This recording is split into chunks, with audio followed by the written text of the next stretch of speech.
There's just something so pure about having vehicles that aren't meant to do things. Let me elaborate a bit here. It's like driving a GT350 Mustang on the street. Like, sure, the car has like 600 freaking horsepower. If you snap the throttle and aren't paying attention, it would quite literally kill you. But driving that car mild-mannered gives you such a feeling of being alive.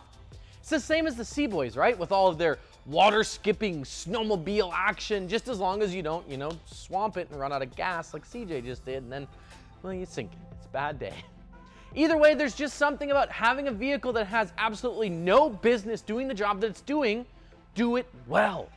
Over the years, trucks have always been thought about as slow and bulky and built to go the distance and haul stuff all over the place. And sure, while GM made a brief run at a performance truck with the 454 SS, let's be real here, that left a lot to be desired. Still, despite all the trash talk, there's a group of guys out there who, much like Ricky Bobby, just want to go fast.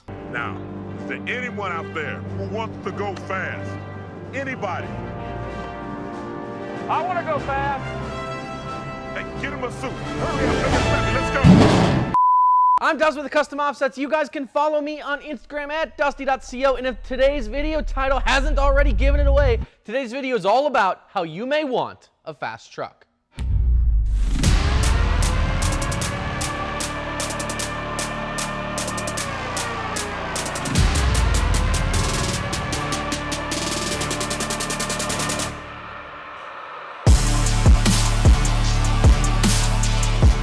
No, run it back. I wasn't done enjoying all of that high horsepower goodness yet.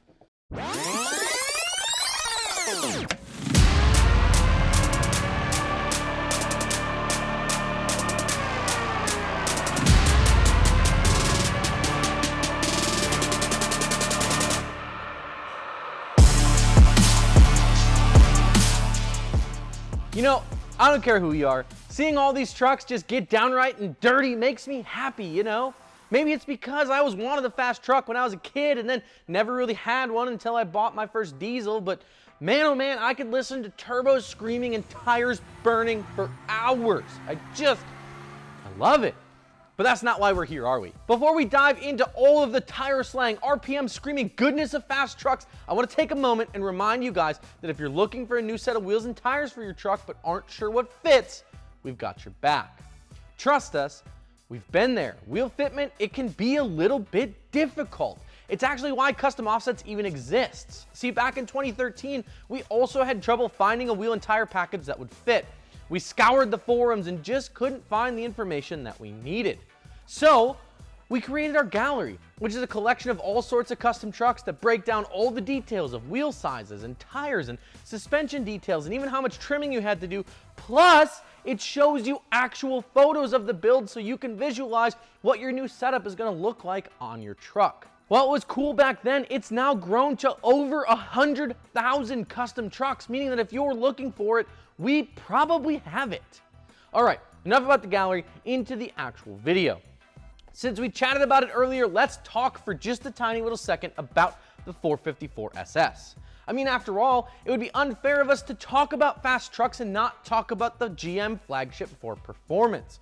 While it may be overshadowed by the F-150 Lightning and the GMC Cyclone, which is spelled with an S, by the way, because GMC was like, let's just make it goofy, the 454 SS was produced for only a short period of time, 3 years to be exact. The 454 SS was a big block, big truck example of General Motors taking the idea of a regular sized pickup and slapping an all too large engine between the frame rails. Funny though how 25 years later, Dodge is still doing the exact same thing with all their Hellcat variants, but who am I to judge? While the 454 SS was by many definitions a less than stellar performer, it did help to set the stage for what a performance pickup truck could be. Several years later, this market would again be tapped into by the one and only second generation F-150 Lightning.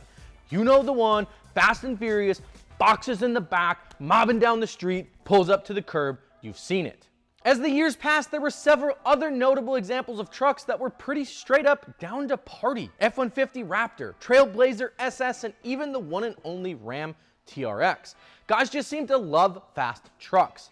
Side note here, I actually was fortunate enough to jump behind the wheel of a brand new TRX a few weeks ago, and let me tell you, if you've never been in one, they're a whole different animal. the sounds they make, the torque they put out, the interior styling. It's an entire vibe. And I was super impressed with literally every aspect of the truck. If you haven't yet checked out that video, we can link it for you here. Down. Up. Right there. Right here. This is it. A little bit to your left. Yep. Right here. It's here. It's right here. Furthermore, advancements in diesel truck technology only further pushed the performance truck market into the limelight. See, prior to the early 2000s, most diesel trucks were slow, they were clumsy, and while they made good power, they definitely weren't fast. Ask the OBS Power Stroke guys. Yes, the 7.3 was dependable, it was reliable, but that's partially because they didn't make enough power to get themselves up to speed before the end of an on-ramp, much less tear down the engine from too much power. This all changed, however, in the mid-2000s when the Environmental Protection Agency, aka the EPA, began cracking down on emissions of diesel pickups. To combat this, several diesel pickup manufacturers opted to ditch their fixed geometry turbochargers and instead outfit their new trucks with a brand new technology called variable geometry turbos, or VGT for short.